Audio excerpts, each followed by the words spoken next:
আসসালামু আলাইকুম প্রিয় শিক্ষার্থী বন্ধুরা, আশা করছি তোমরা সবাই অনেক ভালো আছো। আজকে আমরা সপ্তম শ্রেণীর নতুন আরো একটি ক্লাসে নিয়ে আসলাম, আর এই ক্লাসে তোমাদের সবাইকে স্বাগত। দেখো, আমরা গত পর্বগুলোতে সপ্তম শ্রেণীর অনুশীলনী 1.2 এর 17 নম্বর অঙ্ক 18 নম্বর অঙ্ক পর্যন্ত সমাধান করেছিলাম। আমরা আজকে 19 থেকে সমাধান করব।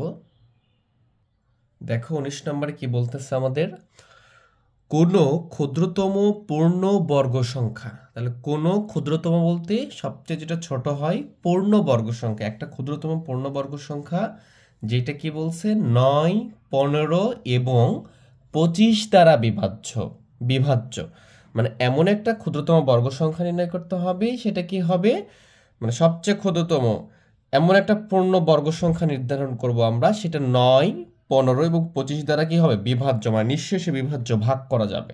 তাহলে এটা কিভাবে করব আমরা, দেখো আমরা সমাধান যদি করতে চাই, আচ্ছা এটা আমরা সমাধান শুরু করলাম। এটা 19 নম্বর সমাধান। আচ্ছা তাহলে আমরা লিখব যে নির্ণয়ে ক্ষুদ্রতম সংখ্যাটি হবে নির্ণয়ে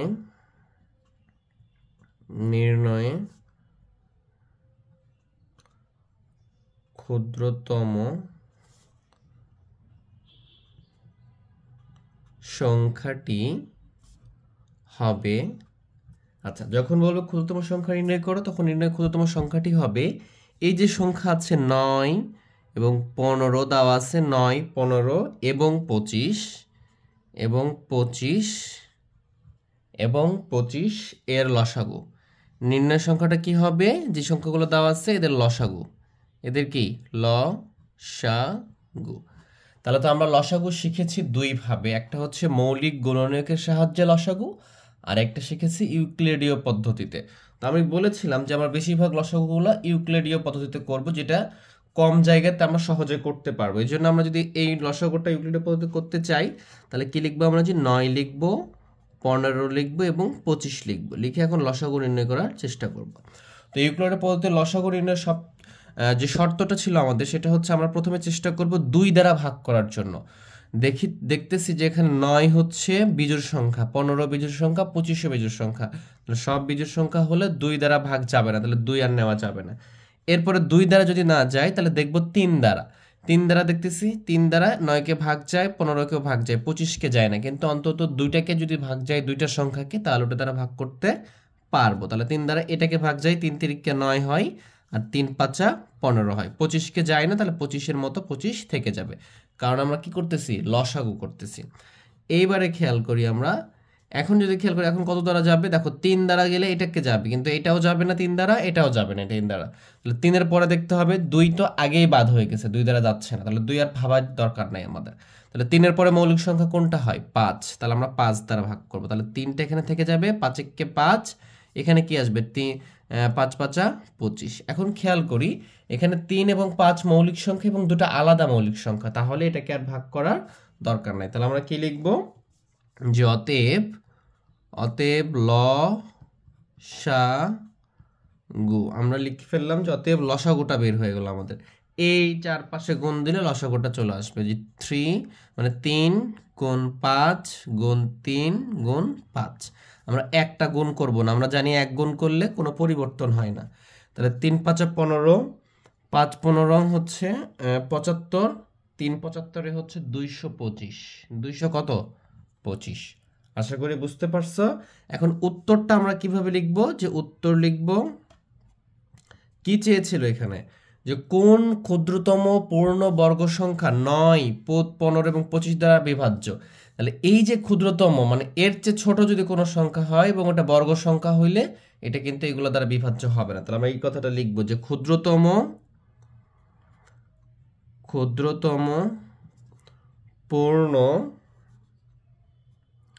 পূর্ণ বর্গ সংখ্যাটি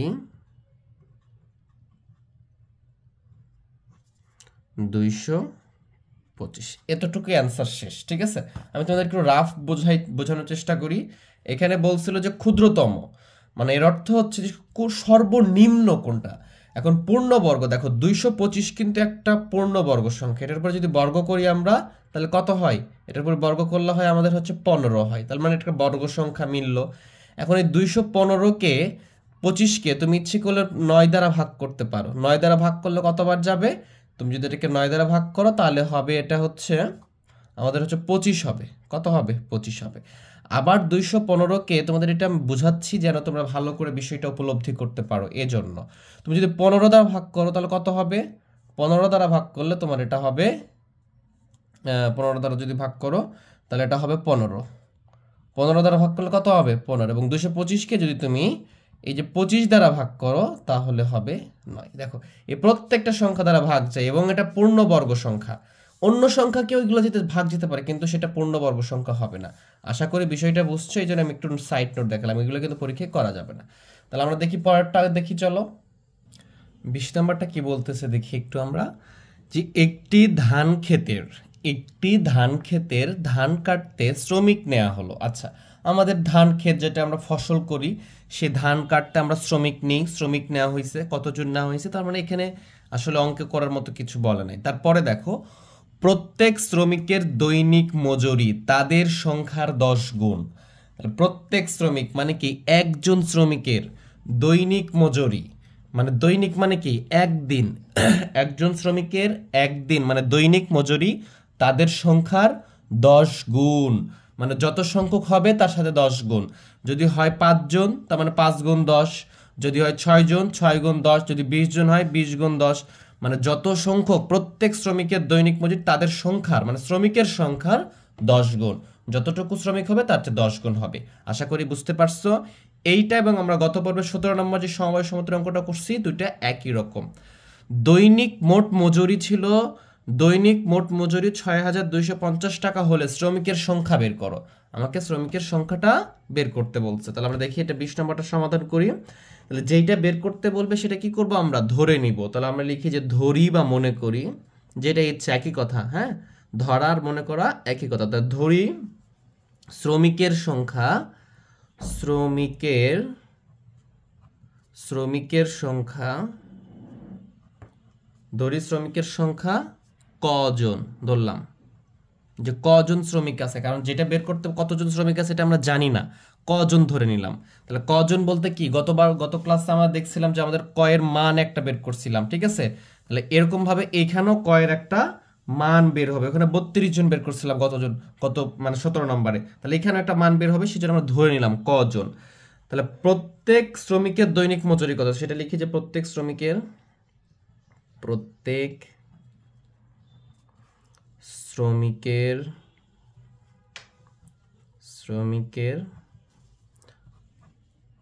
দৈনিক মজুরি, প্রত্যেক শ্রমিকের দৈনিক মজুরি। আচ্ছা, তাহলে মজুরি কত হবে, তাদের সংখ্যা 10 গুণ, তাদের সংখ্যা কতজন কজন, তাদের সংখ্যা হচ্ছে কতজন কজন গুণ তাদের সংখ্যা 10 গুণ। তাহলে সংখ্যা ছিল ক, তার সাথে 10 গুণ করে ফেললাম, বুঝতে পারছো। তাহলে এত টাকা, বা যদি গুণ করে দিই তাহলে কত হয়, 10 আর ক গুণ করলে কি হয় আমাদের 10 ক টাকা। আশা করি সবাই বুঝতে পারছো ইনশাআল্লাহ। এইবারে খেয়াল করো তাহলে মোট টাকা কত হবে, তাহলে অতএব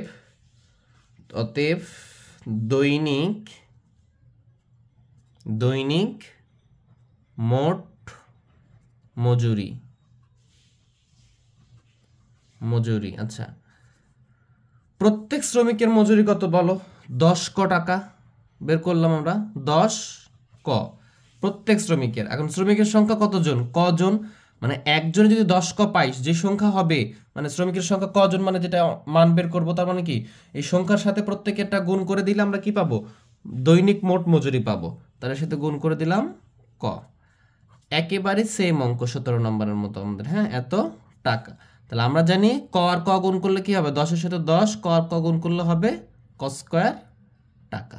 এখন খেয়াল করতে হবে আমাদের ভালো করে যে বিষয়টা, সেটা হলো দেখো এখানে দৈনিক মোট মজুরি দেওয়া আছে 6250 টাকা, আর এখানেও আমরা দৈনিক মোট মজুরি পেয়েছি 10 ক স্কয়ার টাকা। যখন দুইটা একই হয়ে যাবে তখন আমরা এটা যেই কথা এটাও সে কথা, দুটোকে কি করতে পারবো আমরা, ইকুয়াল করতে পারবো। দুটো যেহেতু একই জিনিস, সমান সমান, তখন আমরা লিখবো যে প্রশ্ন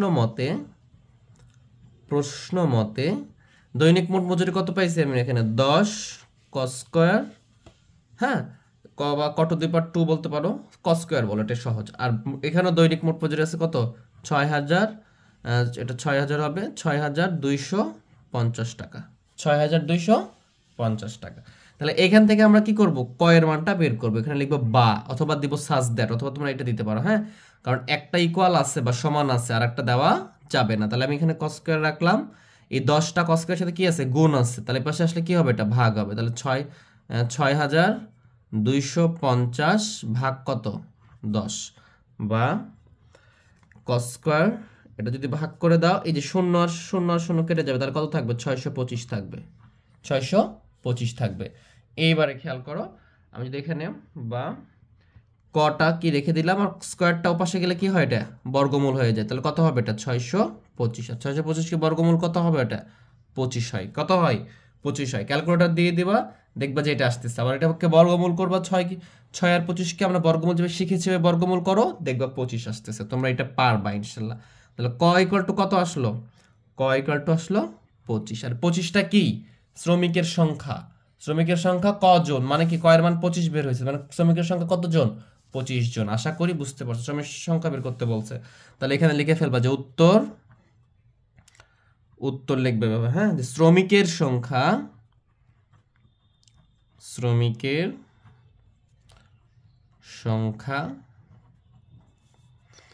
25 জন।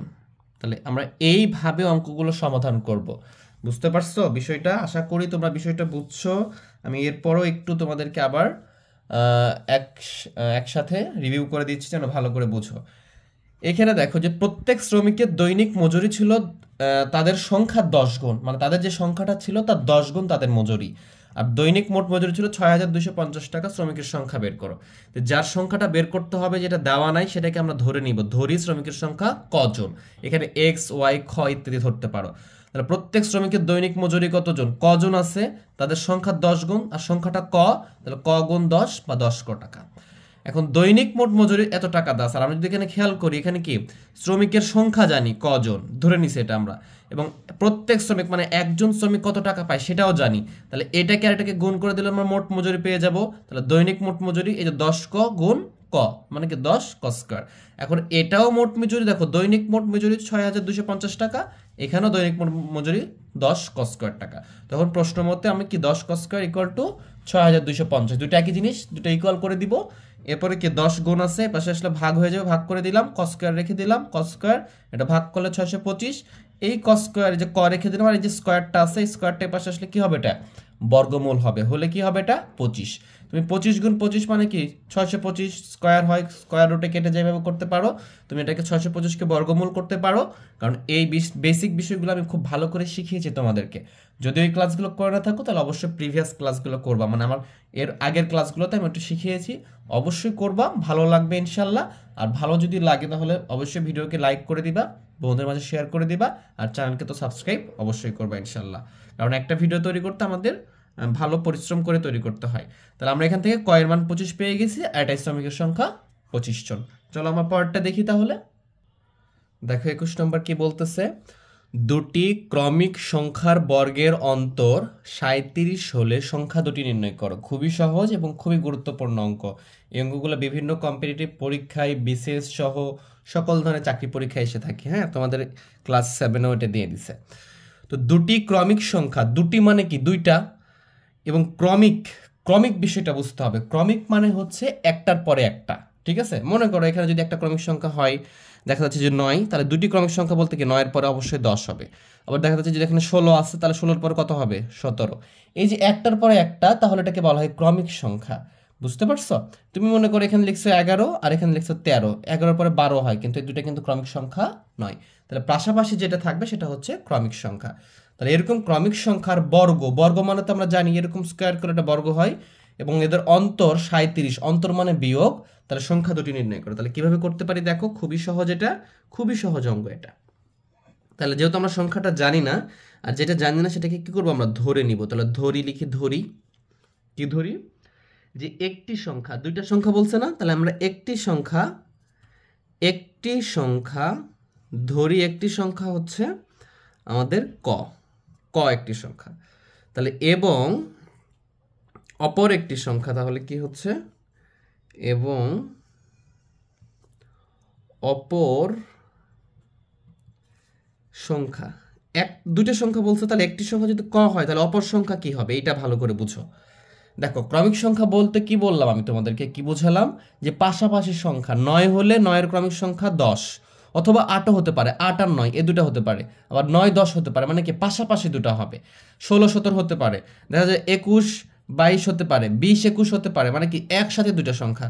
তার মানে একটি সংখ্যা যদি ক হয় তাহলে অপর সংখ্যা কি হবে, ক এর সাথে যোগ করে দাও 1, দেখো তো পরেরটার সাথে 1 যোগ করলে তো পরেরটা আসতেছে, সাথে যোগ করলে পরেরটার সাথে এই যে 21 এর সাথে 1 যোগ করলে পরেরটা, মানে কি জাস্ট কয়ের সাথে 1 যোগ করলে আমরা কি পারতেছি, পরের সংখ্যাটা পেয়ে যাচ্ছে। তাহলে একটি সংখ্যা যদি ক হয় তাহলে অপর সংখ্যাটি কত হবে, ক যোগ 1।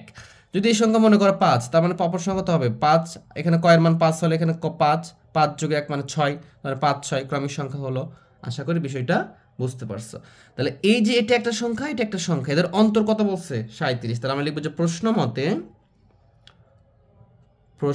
মতে খেয়াল করো, তাহলে দুটি সংখ্যার বর্গ, তার মানে এইখানে এই সংখ্যাটা তাহলে বড় হচ্ছে না, ক যোগ 1, তাহলে আমরা এটা আগে লিখবো ক যোগ 1। ভালো করে খেয়াল করো, এই সংখ্যাটা বড় হবে, কারণ ক এর মান যেটাই তুমি কল্পনা করো, যদি 2 কল্পনা করো তার সাথে ক এখানে তাহলে 2 হবে, তার সাথে 1 যোগ, তার মানে কি 3 হচ্ছে।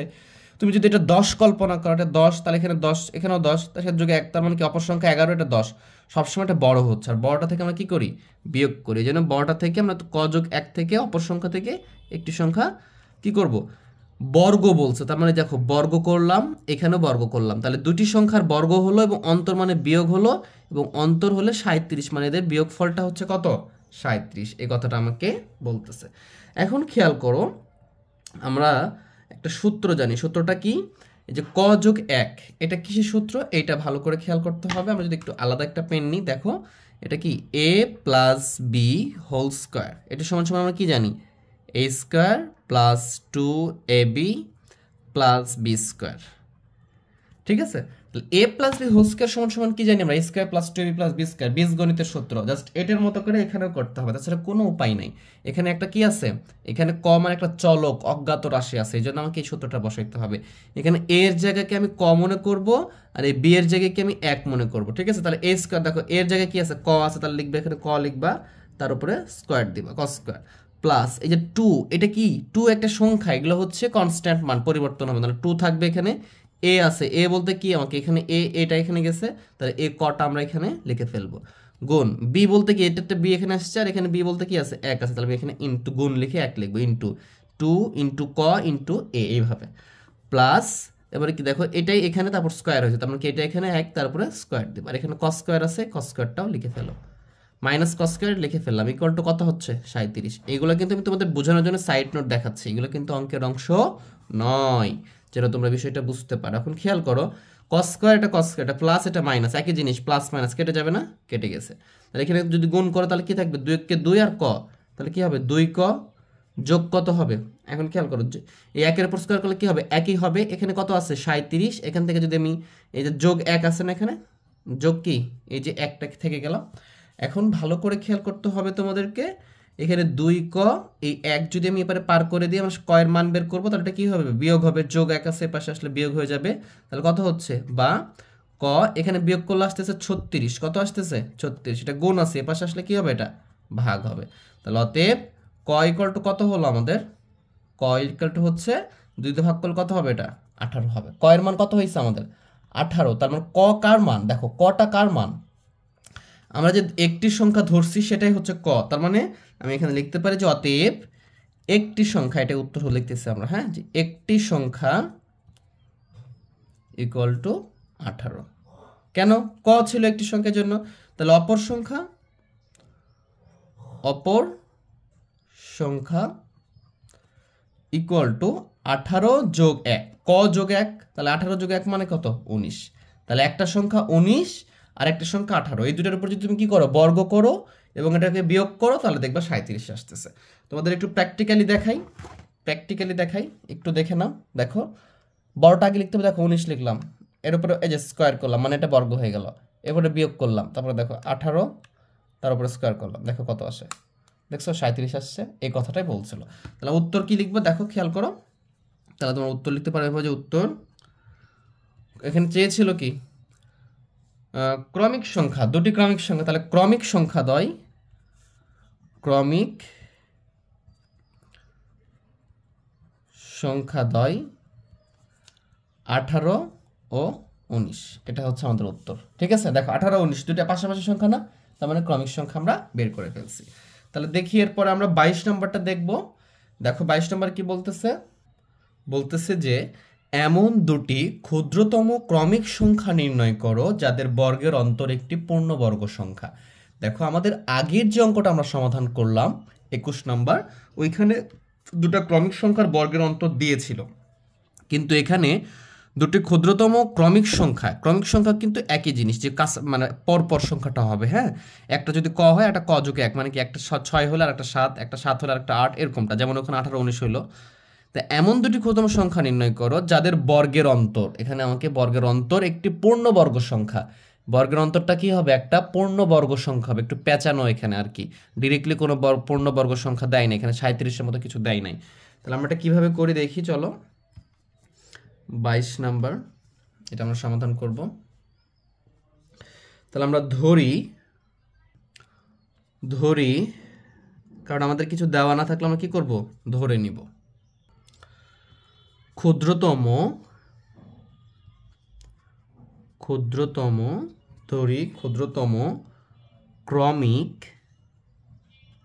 ক্রমিক সংখ্যা দুটি যথাক্রমে, আচ্ছা আমরা তো ক্রমিক বিষয়টা আগের ক্লাসে আগের অঙ্কটাতেই বুঝলাম, এই জন্য এখানে আর দেখাচ্ছি না।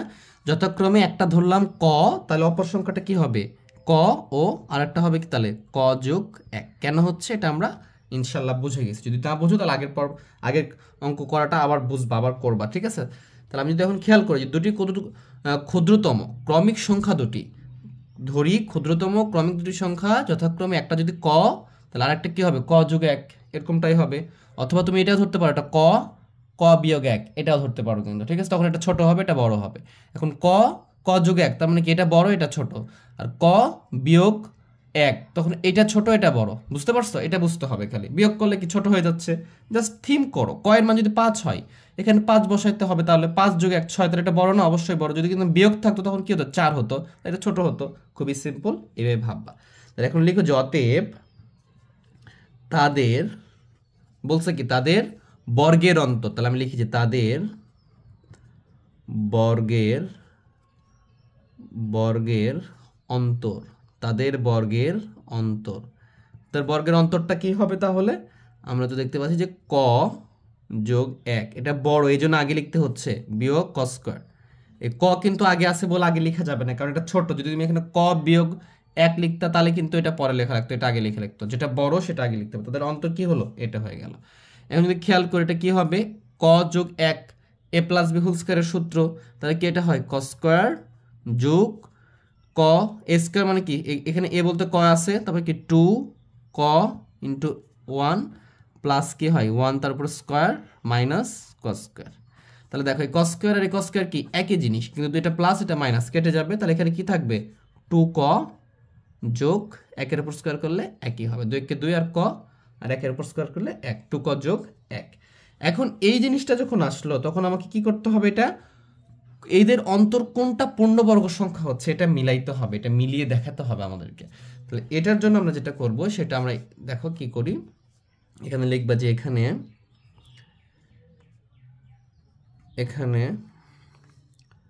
ক equal to 1 2 3 4 dot dot dot dot ইত্যাদি মান বসিয়ে পাই আমরা। হ্যাঁ, ইত্যাদি বসিয়ে পাই। বিষয়টা আমরা শেষের দিকে আরো ভালো করে বোঝানোর চেষ্টা করব, একটু মনোযোগ সহকারে থাকো তোমরা। তাহলে ক ইকুয়াল টু যদি 1 ধরি আমি, 1 হলে ক ইকুয়াল টু যদি 1 হয় তাহলে ক এর মান যদি এখানে 1 বসাই তাহলে কি হবে দেখো 2 গুণ 1 যোগ 1, 2 লিখলাম, কয়ের মান 1 ধরছি জন্য 1 বসালাম, যোগ 1 ছিল 1 লিখলাম, ইকুয়াল টু কি হচ্ছে দেখো 2 1 2 আর 1 কত হচ্ছে 3। এটা কি পূর্ণবর্গ সংখ্যা? 3 কি পূর্ণবর্গ সংখ্যা? না, আমরা জানি 2 1 2 4 1 1 1 2 হবে না, 1 4। আচ্ছা আমি এই বিষয়টা লিখতেছি, 1 4 9 16 25 36 49 এগুলো হচ্ছে পূর্ণবর্গ সংখ্যা। তাহলে আমরা লিখবো যে যা পূর্ণবর্গ নয়, পূর্ণবর্গ নয়। আচ্ছা এরপরে যদি খেয়াল করি ক ইকুয়াল টু যদি 2 হলে, যদি আমরা 2 হলে তাহলে কি হবে 2 গুণ কয়ের জায়গায় 2 বসাবো, যোগ 1, তাহলে 2 2 4 আর 1 কত 5। এটাও পূর্ণবর্গ নয়, এটা লিখবা যা পূর্ণবর্গ নয়। এবারে যদি ক ইকুয়াল টু আমি 3 বসাই, 3 হলে এটা হতে পারে, হলে তাহলে কি 2 গুণ কয়ের জায়গায় 3 বসাবো, যোগ লিখবো কি 1, ইকুয়াল টু কত হচ্ছে 3 2 6 আর 1 কত 6 আর 1 হচ্ছে আমাদের 7। এই 7ও কিন্তু পূর্ণবর্গ নয়, লিখবা তোমরা, আমি ডট ডট দিচ্ছি বোঝানোর জন্য, সময় লাগতেছে অনেক আমাদের, এই জন্য আমরা একটু স্কিপ করতেছি এগুলা, কিন্তু তোমরা কিন্তু স্কিপ করা যাবে না তোমাদেরকে। ক ইকুয়াল টু যদি 4 হলে তাহলে এখানে কি লিখবো 2 গুণ 4 যোগ কি 1, তাহলে 4 2 8 আর 1 9। এইবারে খেয়াল করো যা পূর্ণবর্গ সংখ্যা, যা পূর্ণবর্গ, যা পূর্ণবর্গ। আচ্ছা একটু সাইড নোট দেখাই, এই যে দেখো 1 এর উপর স্কয়ার করলে কত হচ্ছে 1, 2 এর উপর স্কয়ার করলে কত হচ্ছে 4, 3 এর উপর স্কয়ার করলে কত হচ্ছে 9, 3 3 গুণ 3 গুণ 3 9, 4 এর উপর স্কয়ার করো 4 গুণ 4 কত 16। এই যে 1 4 9 16 25 36 49 64 64 এগুলো হচ্ছে পূর্ণবর্গ, ঠিক আছে। তাহলে দেখো এখানে 9 পেয়ে গেছি যা পূর্ণবর্গ। তাহলে এই যে আমরা এটা নিয়ে কাজ করতে পারি, ঠিক আছে। এইবারে খেয়াল করো আমি যদি ক ইকুয়াল টু যদি এরপরে 5 নিই, যদি 5 হলে 2 গুণ 5 যোগ 1, 5 2 10 এবং 11, তার মানে কি এটাও পূর্ণবর্গ নয়, যা পূর্ণবর্গ নয়। 11 তো পূর্ণবর্গ নয়, 9 এর পরে 16 পূর্ণবর্গ আছে। তাহলে আমরা এখানে বুঝতে পারতেছি যে আমরা এই যে কয়ের মান 4 হলে সেটা কি হবে পূর্ণবর্গ সংখ্যা হবে। তাহলে তুমি এখানে লিখতে পারো যে অতএব ক্ষুদ্রতম সংখ্যাটি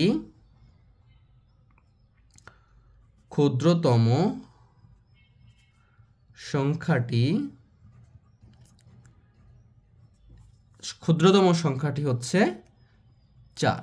কয়ের মান 4 ধরে পূর্ণবর্গ পেয়েছে, তাহলে ক্ষুদ্রতম সংখ্যাটি কত 4। এবং অপর সংখ্যা কত হবে? তাহলে অপর সংখ্যা কত ধরছিলাম আমরা, দেখো 4 যোগ ক যোগ 1, কয়ের মান 4 হলে অপর সংখ্যা কত হবে 4 যোগ 1 ইকুয়াল টু 5, ঠিক আছে। তাহলে ক্ষুদ্রতম সংখ্যাটি একটা হচ্ছে 4 আর একটা হচ্ছে কত 5, ঠিক আছে, একটা 4 এবং একটা 5। এখন কেন এটা হলো আমি এটা বিশ্লেষণ করতেছি তোমাদেরকে, একটু খেয়াল করো, উত্তর লিখে ফেলবা। বা আমরা এবার যে ক্ষুদ্রতম সংখ্যা দুটি, উত্তর লিখবা ক্ষুদ্রতম সংখ্যা দুটি যথাক্রমে 4 ও 5। এখন তোমাদের বিশ্লেষণ করে দেখাচ্ছি। এখানে তো বলছিলই আমাদেরকে যে এমন দুটি ক্ষুদ্র সংখ্যা নির্ণয় করতে হবে যাদের বর্গের অন্তর হচ্ছে একটা পূর্ণবর্গ সংখ্যা হওয়া লাগবে। তাহলে আমাদের তো সংখ্যাটা দেওয়া ছিল না, এই জন্য আমরা তো এই পর্যন্ত বুঝছি, এই জন্য আমরা কয়ের মানটা 1 2 3 4 5 6 ইত্যাদি ধরে নিচ্ছি। আমরা যখন বসাইছি এই মানগুলো তখন দেখতেছি যে 4, যখন কয়ের মানটা 4 বসিয়েছি তখন দেখতেছি 9 যা পূর্ণবর্গ সংখ্যা, তখন আমরা কয়ের মান 4 ধরে নিব। কেন ধরে নিচ্ছি দেখো, এখন এই যে 4 আর 5 পাইছি না, এই 4 এর উপরে 5 এর উপরে স্কয়ার করো, বিয়োগ 4 এর উপরে স্কয়ার করো, দেখবা যে 9 আসতেছে। কেন? কারণ এটা করলে কত হয় 25 বিয়োগ কত 16 ইকুয়াল টু কত হবে 9। এই যে এই দুইটা সংখ্যার উপরে বর্ণবর্গ করলে এই দুটো সংখ্যার উপর যদি আমরা কি করি বর্গ করি এবং তাদের অন্তরটা একটা পূর্ণবর্গ সংখ্যা 9 আসতেছে, এটাই বলছিল। তাহলে আজকের ক্লাসটা আমরা এখানে শেষ করতেছি। সবাই ভালো থেকো, সুস্থ থেকো, আমার জন্য দোয়া করো যেন আমি তোমাদেরকে এভাবে প্রতিনিয়ত ক্লাসটা দিতে পারি। আর আমাকে অবশ্যই জানাও আমার ক্লাসগুলো কেমন লাগতেছে। আল্লাহ হাফেজ।